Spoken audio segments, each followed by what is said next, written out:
Now let's take a trip on the wild side. We recently covered a beautiful story on the show about a baby vervet monkey that was found entangled in electric fencing and barbed wire on a farm in Irene. Now, the monkey narrowly escaped death and was treated at the Johannesburg Wildlife Veterinary Hospital. He's made a full recovery and has since been reunited with his troop and his mom. Dr. Kelsey Skinner, the veterinarian who treated the little survivor, joins us now to tell us about his road to recovery. A very, very sweet story. We fell in love with him. I'm sure you fell in love with him. Doctor, good morning. Good morning. Great to see you, and thanks so much for making the time to have a chat to us. Let's talk about how serious were the vervet monkey's injuries when he was brought to you, and also talk to us about the subsequent road to recovery.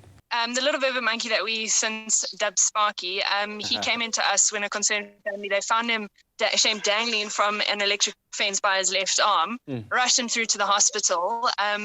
He was in a mild to moderate, state of shock, which is completely expected in situations like this. We don't know how long he was hanging up there for and how long he was just exerting himself.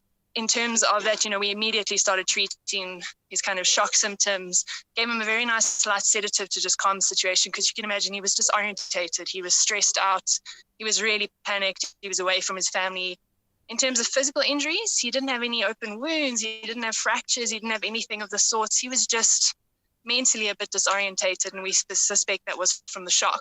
The biggest thing that did become noticeable 12 to 24 hours after his admission to the hospital was he had paralysis of his left arm, which was obviously the arm he was hanging from the electric fence by. So he was supervised the night by our senior veterinarian, Dr. Corinne Lawrence, and she kept a good eye. By the next morning, he was eating her out of house and home. He was vocal, he was bouncy, he was excited, and he just did so well throughout the week.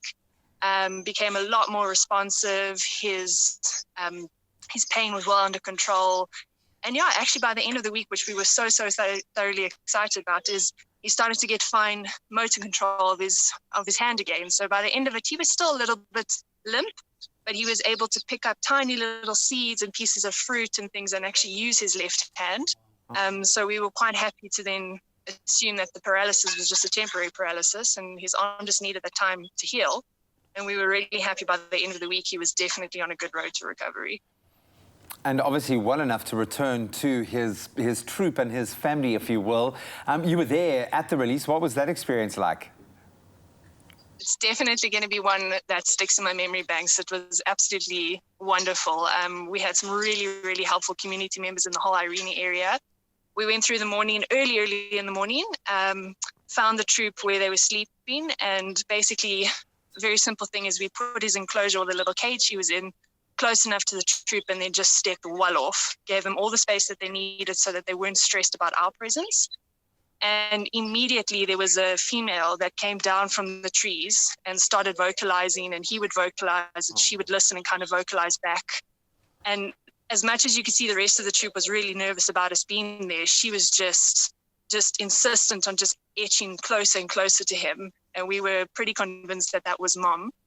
And yeah, when we were quite happy that there was definitely a recognition of the two of them, we opened his cage and we let him out, and he kind of gave us one last little look. I don't know if it was to say, curse you for the week you just put me through, or to say thank you so much. And he ran straight with as much as a little gammy leg that he had. He ran straight literally into her literal open arms.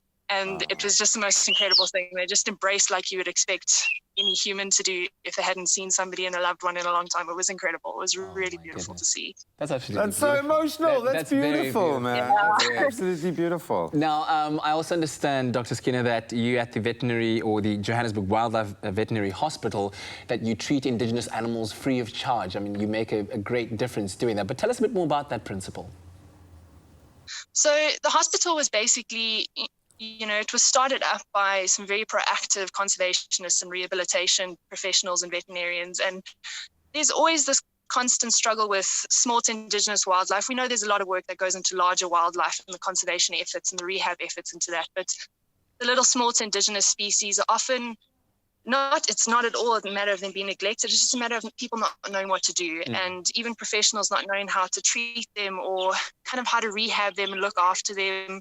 So the hospital was, basically started to be that safety zone, to be that medical facility that members of public, The only thing is to get it to us. You get it to us, we'll do the rest. And the great thing about the hospital is it's not only just a medical side, it combines it with the conservation, the rehabilitation side. So all patients that we get and all patients that we deal with, the ultimate goal and the end of the road is to release them back into their natural habitat. And we get a lot of these guys coming from urban areas. And it's also a really amazing opportunity. We work with the SPCAs and NSPCA accredited facilities, and that combined effort is a great opportunity to allow us to educate members of the public and try create a cohabitation of these animals and just promote the health of these animals, the care of these animals, the conservation and rehabilitation of these animals. And the hospital is a nice, safe zone that these guys can come to, and no questions asked. We will do what we can, and the ultimate goal is to treat them, get them well, rehabilitate them, and contribute to the conservation of their species. And boy, wasn't this story a perfect example of that mechanism just coming together and working so beautifully.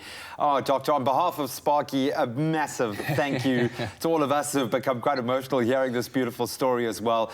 Thank you to you, to the farm owner in Irene, that I think the story has a very happy ending when so many like this don't. So truly great work that you're doing and a very touching story. Thank you so much. Yeah, no, absolutely. Thank you. That was Dr. Kelsey Skinner, a veterinarian from the Johannesburg Wildlife Veterinary Hospital, doing some amazing work here in helping a young, yes, animal, but one that we, I think, can all appreciate, little life back into the wild. Brilliant stuff.